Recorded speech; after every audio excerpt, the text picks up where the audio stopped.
আমরা রওনা হয়েছি চাটখিলের উদ্দেশ্যে মেডিকেল ক্যাম্পে।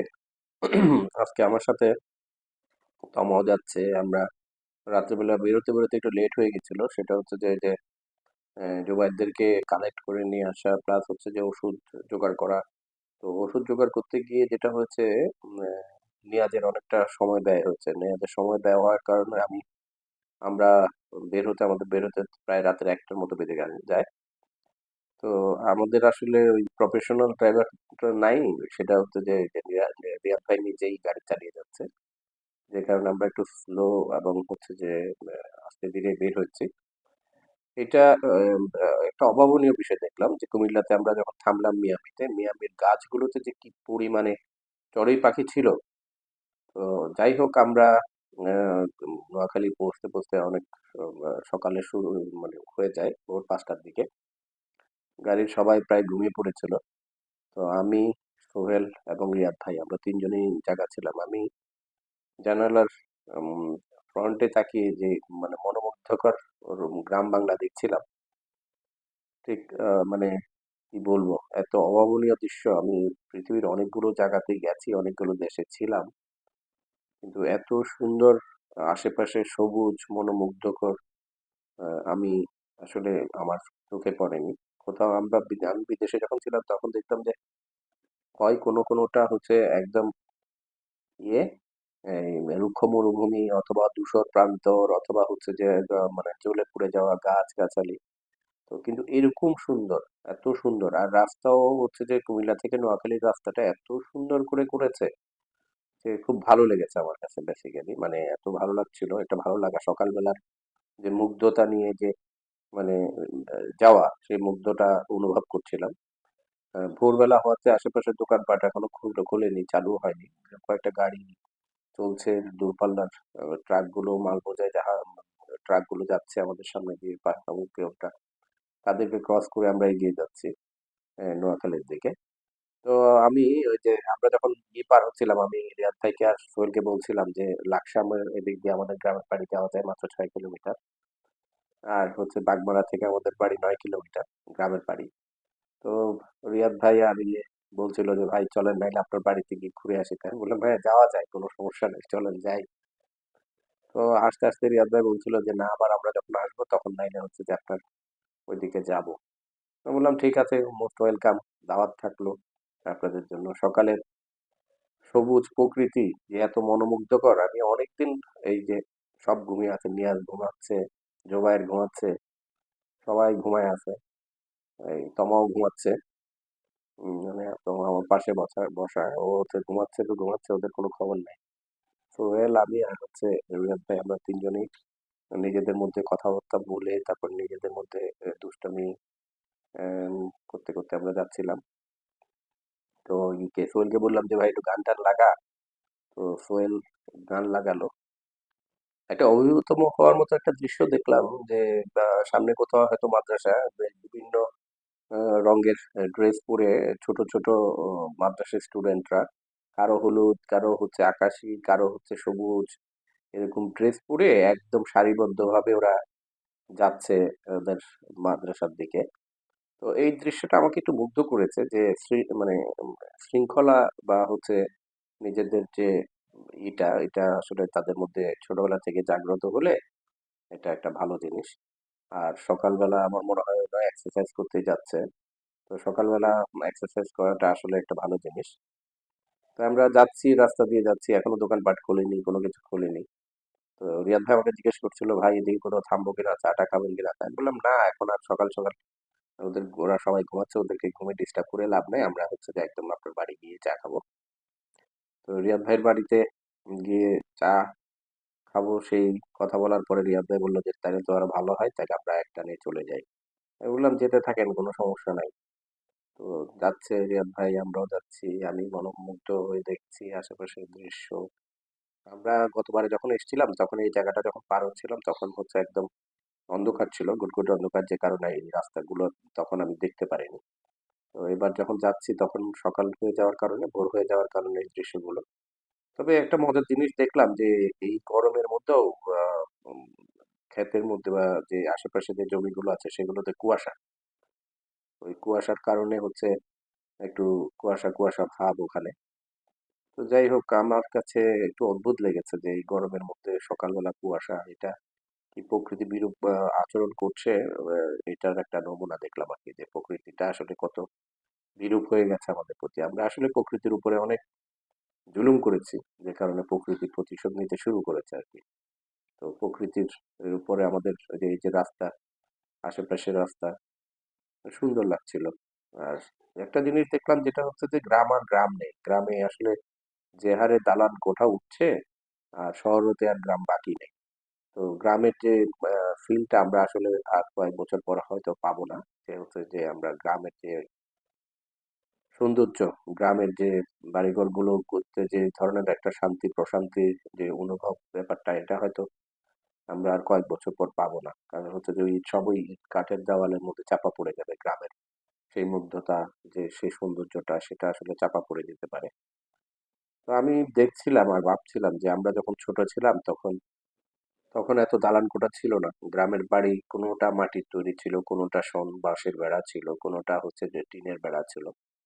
তো আসলে ওই ঘরগুলোতে থাকার যে একটা মজা, বা ওই ঘরগুলোতে থাকার যে একটা এই প্রশান্তি, এইটা এখন আসলে গ্রামের বাড়িতে গেলে, গ্রামের বাড়ি ঘরগুলোতে থেকে আসলে ওই শান্তিটা পাওয়া যায় না। দেন কত বড় বড় বিল্ডিং হচ্ছে, এবং কত প্রতিযোগিতায় নেমেছে গ্রামের লোকজন, যে কার বাড়িটা কত বড় হতে পারে, কার বাড়িটা কত তালা হতে পারে, কার বাড়িতে কয়টা এসি লাগানো যায়।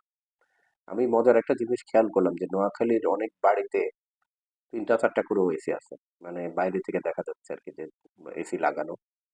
তো এটা আমাকে অনেকটা মানে হতাশ করেছে, যে গ্রামের বাড়িতে গ্রামের যে প্রশান্তিটা, সেটা এখন আর নেই। গ্রামের ঘরগুলোতে থাকার যে প্রশান্তিটা, আমি যদি গ্রামেই যদি শহরের মতো করে থাকি, তাহলে গ্রামের আর গ্রামটা আর গ্রাম থাকে না, ওইটাও শহরের বাড়ির মতনই হয়ে যায় আর কি।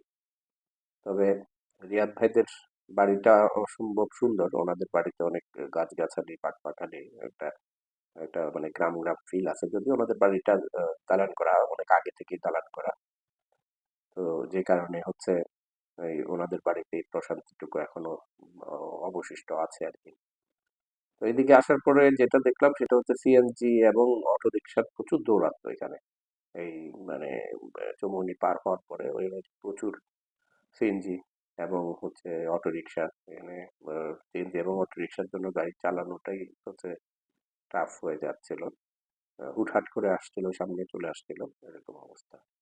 আমরা যাচ্ছি আসলে বেসিক্যালি গ্রামের হতদরিদ্র, সুবিধা বঞ্চিত এবং গরিব মানুষ, যারা যারা হচ্ছে যে আমাদের রেগুলার হচ্ছে ডাক্তার দেখাতে পারেন না, অথবা চিকিৎসা নিতে পারেন না, সেটার ফলো আপ দিতে আসছি দ্বিতীয়বার। আমরা গত কয়েক মাস আগে, 2 মাস আগে আমরা হচ্ছে যে এখানে মেডিকেল ক্যাম্প করে গিয়েছিলাম। তো সেই মেডিকেল ক্যাম্পেরই হচ্ছে ফলো আপ দিতে এসছি দ্বিতীয়বার, যে মানে কার কি অবস্থা হলো, বা হচ্ছে আরো নতুন রোগী এসছে। তো যেটা হচ্ছে রিয়াদ ভেদের একটা ফাউন্ডেশন আছে, বড় বাড়ি ফাউন্ডেশন নামে ওনাদের একটা চ্যারিটেবল ট্রাস্ট আছে। তো ওই চ্যারিটেবল ট্রাস্টের উদ্যোগেই আসলে হচ্ছে যে মেডিকেল ক্যাম্পটা করা। ওনারা করেন, ওনারা তো ওখানে একটা ফ্রি মেডিকেল ক্যাম্পের জন্য ওনারা হচ্ছে স্বাস্থ্য কেন্দ্রের মতন করেই খুলেছেন, যেখানে হচ্ছে ওষুধ সহ রুগী টুগী দেখা হয় আর কি। তো আসলে সব সময় তার ওই করতে পারে না, এই সমানভাবে সবাইকে ট্রিটমেন্ট দেওয়া সম্ভব হয় না। তো যে কারণে ও মাসে একবার করে একজন বিশেষজ্ঞ ডাক্তার নিয়ে যায় ওখানে। তো যাই হোক, ওনাদের এই উদ্যোগটা আমার অত্যধিক ভালো লেগেছে। ওনাদের উদ্যোগটাকে আমি স্যালুট জানিয়ে, আমি প্রথমবারই ওনাদের এই উদ্যোগের সাথে নিজেকে একাত্ম করে আমরা এসেছি, ছুটে এসেছিলাম, আমরা গিয়েছিলাম ওখানে। তো গতবারে অনেক বেশি রুগী দেখেছিলাম আমরা, যখন গিয়েছিলাম প্রায় 250-র মতো রুগী গতবারে দেখতে হচ্ছে আমাদের। আসলে গ্রামের মানুষ যে কতটা চিকিৎসা সেবা বঞ্চিত, সেটা যদি এরকম ক্যাম্পে না যায়, তাহলে আমরা আসলে উপলব্ধি করতে পারি না। আমরা তো শহরে বসে ভাবি যে দেশের মানুষ খুব ভালো আছে, দেশের মানুষ সব কিছু পাচ্ছে, কিন্তু আসলে পরিস্থিতিটা যে কতটা ভয়ানক, কতটা ভিন্ন, সেটা একমাত্র আমরাই, যারা হচ্ছে মাঝে মাঝে এই ধরনের ক্যাম্পেইন করি, বা এই ক্যাম্পেইনের সাথে যারা অভ্যস্ত, তারা আমরা বুঝতে পারি। আমি কুমিল্লায় থাকতে প্রায় 150-200-র মতো মেডিকেল ক্যাম্প করেছিলাম বর্ডার এরিয়াতে, আমি এবং আমার ভাতিজা রানা সহ। তো সেই মেডিকেল ক্যাম্পগুলোতে গিয়ে আমাদের যে অনুধাবন ছিল, যে অনুভূতিটা ছিল, সেটা ছিল যে হচ্ছে যে এই দেশে আসলে আমরা আমলারা বা আমলাতান্ত্রিক জটিলতার কারণে যে সিদ্ধান্তগুলো নেওয়া হয় সেটা আসলে মানুষের উপকারে কোনো কাজে আসে কিনা আমি জানি না।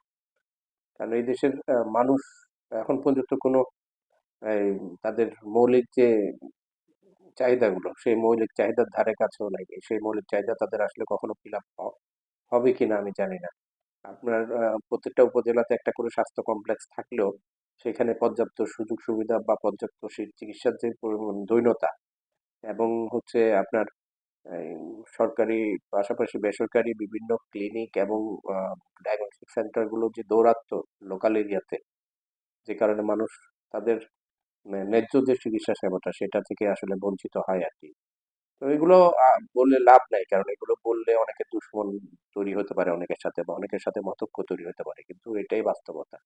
আমাদের দেশের ম্যাক্সিমাম মানুষ তাদের ন্যায্য সুবিধা সেবা থেকে বঞ্চিত। তারা তাদের সেই সুবিধাটা পাচ্ছে না, যে কারণে হচ্ছে যে মাঝে মাঝে কিছু কিছু মানুষজন যখন এসে বলে না যে স্যার আমরা বিনামূল্যে মানুষের মাঝে এই চিকিৎসা সেবাটাকে দিতে চাই, আপনাদের মতো লোকজন যদি আমাদেরকে একটু হেল্প করেন বা আমাদের সাথে থাকেন, আসলে আমি আহ, আহ, সাড়া দিই যে কে কোন দল করছেন, কে কোন দলের মানুষ, কে কোন মতের মানুষ, কে কোন ধর্মের মানুষ, সেসব আমি কখনোই বিবেচনা করি না। আমি সরাসরি যেটা বিবেচনা করি সেটা হচ্ছে মানবতা। যে যাদের মধ্যে সামান্যতম ন্যূনতম মানবতা বোধও জেগে আছে তাদের সাথে আমি নিজেকে একাত্ম করতে খুব ভালোবাসি।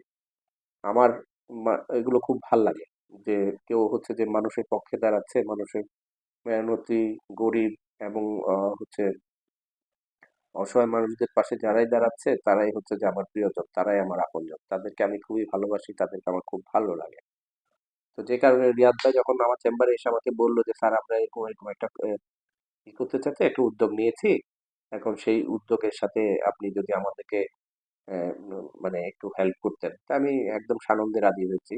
একদম সানন্দে রাজি হয়েছি। এর সাথে আমি যখন প্রথমবার গিয়েছিলাম তখন তোমাকে নিয়ে যেতে পারিনি। এই যে দেখেন কি অবস্থা, মানে বিল্ডিং, এত বড় রাজপ্রাসাদের মতো বিল্ডিং করেছে গ্রামের বাড়িতে। আমি রিয়াদ থেকে বলছিলাম ভাই গ্রাম তো আর গ্রাম নাই, তো উনি হেসে উঠে বললো স্যার কি বলবো, এখানে তো প্রতিযোগিতা চলছে, আমাদের এখানে আমাদের অঞ্চলে প্রতিযোগিতা চলে যে হচ্ছে কোনটা, কার বাড়ি কত সুন্দর হবে, কার বাড়ি কত বেশি তালা হবে। তো সেই প্রতিযোগিতার মাঝে আপনি গ্রামের সৌন্দর্য, গ্রামের মুগ্ধতা কোথায় খুঁজে পাবেন। আমিও বসে বসে তাই ভাবছিলাম। আর রিয়াদ ভাইদের একটা জিনিস হচ্ছে যে ওনাদের বাড়িতে ঢোকার পথ এটা, দুদিকে এত বেশি সুপারি গাছ, এত বেশি সুপারি, আমি তো মানে মুগ্ধ হচ্ছিলাম খালি যে এত সুন্দর দুই দিকে সবুজের সারি, তার মাঝখান দিয়ে রাস্তা, সেই রাস্তা দিয়ে আমরা যাচ্ছি। অসাধারণ, মানে আপনি নিজের চোখেও বিশ্বাস করতে পারবেন না যে এত সুন্দর গ্রামটা, এত বেশি সুপারি গাছ ওনাদের ওই অঞ্চলে হয়। নোয়াখালীতে সুপারি নারিকেলটা বেশি হয় শুনেছি, কিন্তু এখন নিজের চোখে দেখলাম আর কি এবার যে এত সুন্দর ওনাদের। আর একটা জিনিস, ওনাদের গ্রামের ম্যাক্সিমাম রাস্তাগুলোই হচ্ছে যে একদম পাকা রাস্তা। কিছু কিছু রাস্তা ভালো এখনো, মানে ইয়ে আছে, বাকি আছে। তো কিছু কিছু এখনো বাকি নাই। তো এই হলো অবস্থা। এই, আর এই যে রিয়াদ ভাইদের বাড়ির একদম সামনে আমরা চলে এসেছি, কিছুক্ষণের মধ্যে আমরা মানে বাড়িতে ঢুকবো। ওনাদের বাড়িতে ঢোকার পথের মানে একদম ন্যাচারাল যে গাছের পাতার গন্ধ, যেটা মানে ওনাদের বাড়িতে ঢুকতে গিয়ে আমরা আমাদের নাকে আমরা টের পেয়েছি আমাদের কাছে। এটা আমাকে নিয়ে আজ বলছিল যে স্যার দেখেন বাতাসের মধ্যে হচ্ছে যে একদম সবুজের গন্ধ। তা আমি বললাম যে হ্যাঁ, এটা কত বছর পর যে এই গন্ধটা, এই কারণে হচ্ছে যে আমরা এই যে রিয়াদ ভাইদের এখানে নেমে এত সুন্দর, ওনাদের গতবারও আমরা যখন এসেছি তখন একটা মুগ্ধতা নিয়ে ফিরে গেছি, এবারও তাই। এত সুন্দর মানে প্রকৃতি। আর মজা অদ্ভুত ব্যাপার হলো যে ওদের এই যে আমরা নেমে এসেছি, আমরা বা রিয়াদ ভাইদের বাড়ির সামনে চলে এসেছি, এখন সবাই একে একে নামার পালা। তো তোমাকে বললাম যে ওঠো, চলে এসেছি, ওরা তো ঘুম ভেঙে জোবায়ের, সোহেল, তারপরে মোহনা, নিয়াজ,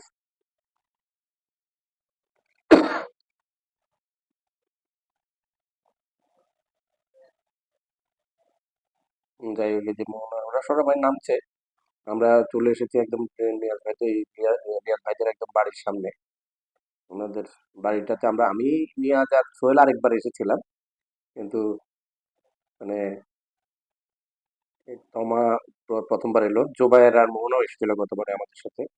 কারণ ওরা না থাকলে আসলে এটা জোবায়ের, জোবায়ের নেমে বলছে, স্যার কি সুন্দর, দেখেন ওই যে আম পড়ে আছে। আমাকে মোহনা দেখাচ্ছে, স্যার এই মাত্র আমটা পড়েছে, পাকা আম গাছ থেকে পড়েছে, আমি গিয়ে আমটা কুড়িয়ে নিলাম। ও কি সুন্দর, একদম মানে হলুদ পেকে আম, একদম মানে অসাধারণ রকমের সুন্দর আম। জোবাইরও এটা পেলো, জোবাইর আম দুটা নিয়ে আমাকে বললো, স্যার ওটা দেন।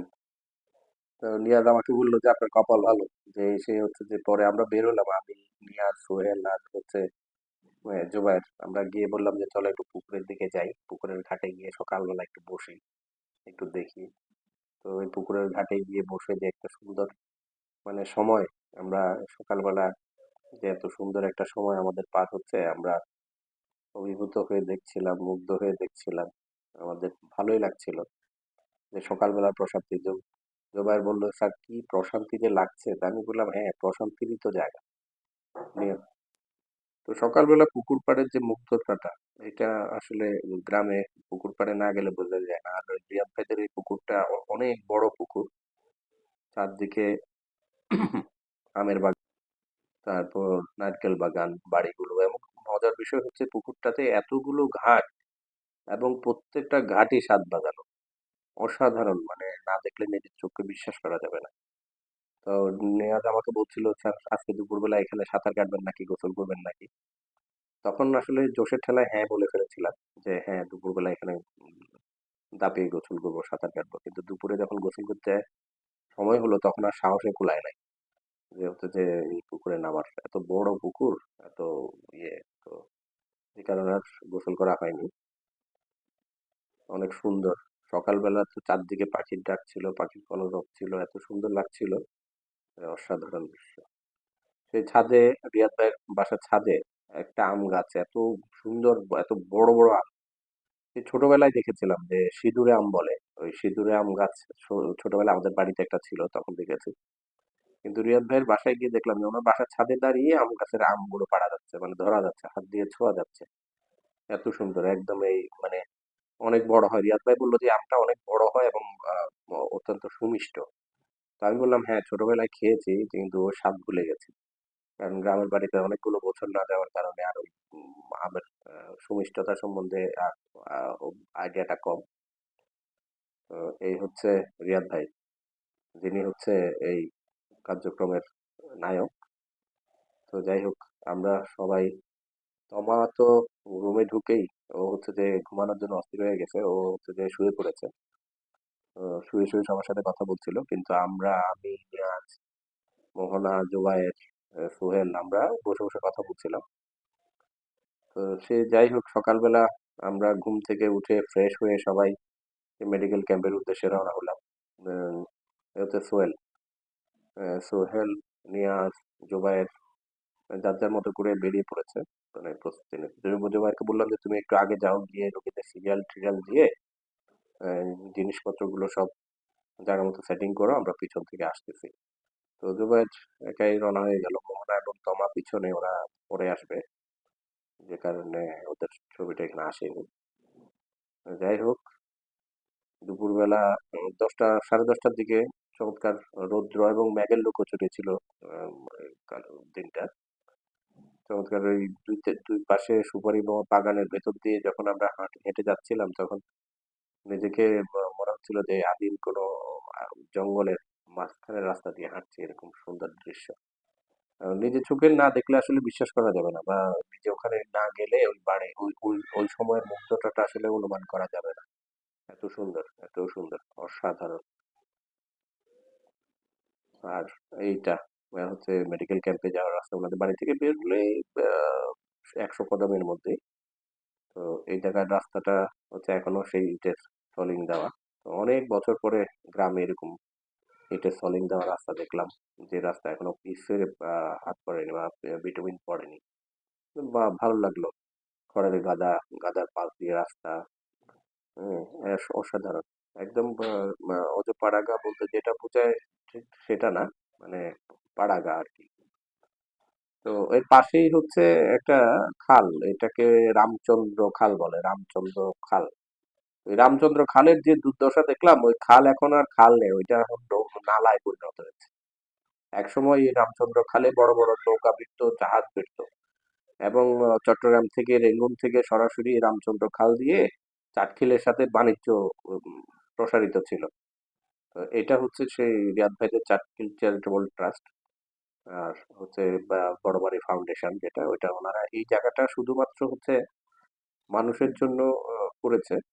এই যে পাশে এগুলো রিয়াদ ভাইদের জমি, রিয়াদ ভাইদের জমিতে যে রিয়াদ ভাইয়ের একটা খামার আছে, সেই খামারের বেশ কয়েকটা গরু দেখলাম যে ওখানে বাঁধা। তো আমি দেখছিলাম, জিজ্ঞেস করছিলাম যে এটা রিয়াদ ভাই কবে নিল। তো এগুলো সম্ভবত সামনে যেহেতু ঈদুল আজহা, ঈদুল আজহার জন্য সম্ভবত রিয়াদ ভাই কিনেছে। আর এই যে বড়বাড়ি ফাউন্ডেশন, এটা এত সুন্দর করে বাঁধানো, একদম গেট টেট দিয়ে এত সুন্দর করে বানানো, যে মানে শুধুমাত্র এটা হচ্ছে যে গরিব এবং মেহনতি মানুষ যারা আছে তাদের জন্য এই এই চিকিৎসা ব্যবস্থাটা করেছে ওনারা। এই রুমটাতেই চিকিৎসা হয় আর কি। এই রুমটাতে একবার এত সুন্দর করে করেছে যে যে কেউ আসলে এখানে উনি আরামসে হচ্ছে চিকিৎসা সেবা চালিয়ে যেতে পারবেন আর কি। এখানে যে একদম দেওয়ালে লেখাই আছে ফ্রি চিকিৎসা কেন্দ্র। তো আমি নিয়াজকে বলছিলাম যে রামচন্দ্র খাল তো রামচন্দ্র নালায় পরিণত হয়েছে। এই যে লোকজন এসেছে, সবাই গ্রামের লোকজন এই চিকিৎসা নিতে সকাল সকাল। জোবায়ের ইতিমধ্যে হচ্ছে তার কাজ শুরু করে দিয়েছে, সে ওষুধ বের করা থেকে শুরু করে তার নিজের জিনিসপত্র বের করা। যাই হোক, আমরা মেডিকেল ক্যাম্প করার আগে নিয়াজ আমাকে বললো তারা একটু চলেন, ওরা রেডি হতে হতে আমরা একটু ঘুরি, এই তমা সহ। তো যাই হোক, দুপুরবেলা আমরা মেডিকেল ক্যাম্পের করার ফাঁকে রাত দুপুরে নামাজের বিরতিতে আমরা যখন নিয়াজ ভাইদের বাড়ি যাচ্ছিলাম তখনকার ছবি এটা। নিয়াজ, আমি, সোহেল, তারপরে তমা একসাথে আমরা বের হলাম যে গিয়ে একটু রেস্ট নিব। 12টা থেকে 3টা পর্যন্ত একটা বিরতি দেওয়া হচ্ছে এখানে মেডিকেল ক্যাম্পের জন্য। 3 ঘন্টা বিরতি থাকবে, 3টা থেকে আবার আমরা রুগী দেখা শুরু করব। এই যতক্ষণ রুগী থাকে ততক্ষণে রুগী দেখি, তারপরে আমরা ব্যাক করব। এরকম করে প্ল্যানিং করা। তো এই হচ্ছে। তো যাই হোক, লোকজন হাত নেড়ে শুভেচ্ছা জানাচ্ছে আমাদের যে আপনারা ভালো কাজ করেছেন, ভালো কাজ করছেন। সে যাই হোক, আমরা দুপুরে খাওয়ার বিরতির পর আবার ছুটে এলাম, আবার আসলাম এই প্রি মেডিকেল সেন্টারে, গরিব এবং দুস্থদের চিকিৎসা সেবা প্রকল্প। এটা হচ্ছে চাটখিল চ্যারিটেবল ট্রাস্টের আন্ডারে। তো ওনারা এখানে খুব সুন্দর করে আসলে মেডিকেল ক্যাম্প পরিচালনা করার জন্য ওনারা এই ঘরটা করেছেন। ভালো লাগলো। মানুষের ব্যক্তি পর্যায়ে যদি আমরা, যাদের একটু আর্থিক সঙ্গতি আছে, তারা যদি ব্যক্তি পর্যায়ে এই ধরনের কার্যক্রম পরিচালনা করেন তাহলে আমাদের দেশের সুবিধা বঞ্চিত, বিশেষ করে চিকিৎসা সেবা, স্বাস্থ্য সেবা এবং শিক্ষা শিক্ষা সেবা এবং হচ্ছে যে আম, গৃহহীন মানুষ যারা, তাদের পাশে যদি আমরা ব্যক্তি পর্যায়ে এভাবে সচ্ছল ব্যক্তিরা এগিয়ে আসেন তাহলে দেশের মানুষের সাহায্য এবং সহযোগিতা তারা নিজেদেরকেই করতে পারবে। মানুষ এসছেন, অনেক গ্রামের মুরব্বী, তারপরে যুবক, সবাই এসছে। আর মজার ব্যাপার হলো এই আমাদের এই কাজে যখন আমরা রোগী দেখছিলাম তখন ও এলাকার জনপ্রতিনিধিরা একে একে এসে পরিচিত হচ্ছিলেন, যে হচ্ছে যে কেউ মেম্বার, কেউ চেয়ারম্যান, কেউ উপজেলা চেয়ারম্যান পদপ্রার্থী। তো যে কারণে সবাই এসে আমাদের সাথে পরিচিত হচ্ছিলেন, মানুষের কথা শুনছিলাম। এই যে বয়োবৃদ্ধ লোকগুলোর বিভিন্ন সমস্যার কথা শুনে আমরা ওষুধ লিখছিলাম, মানুষের কথা শুনছিলাম। মানুষ এসে প্রাণ খুলে কথা বলতে পারছিল দেখে লোকজন আরো বেশি, একজন গিয়ে আরো 2 জন 3 জনকে পাঠাচ্ছিল এরকম। তো শেষ অবধি আমরা প্রায় 130 জনের মতো রুগী দেখেছি কালকে। 130 জন রুগী দেখে আমি অনেকটা টায়ার্ড হয়ে গেছি। তারপরে সন্ধ্যার সাথে সাথে আমরা আসলে ক্যাবটা বন্ধ করে দেই, কারণ রুগী দেখা শেষ হয়ে যায়।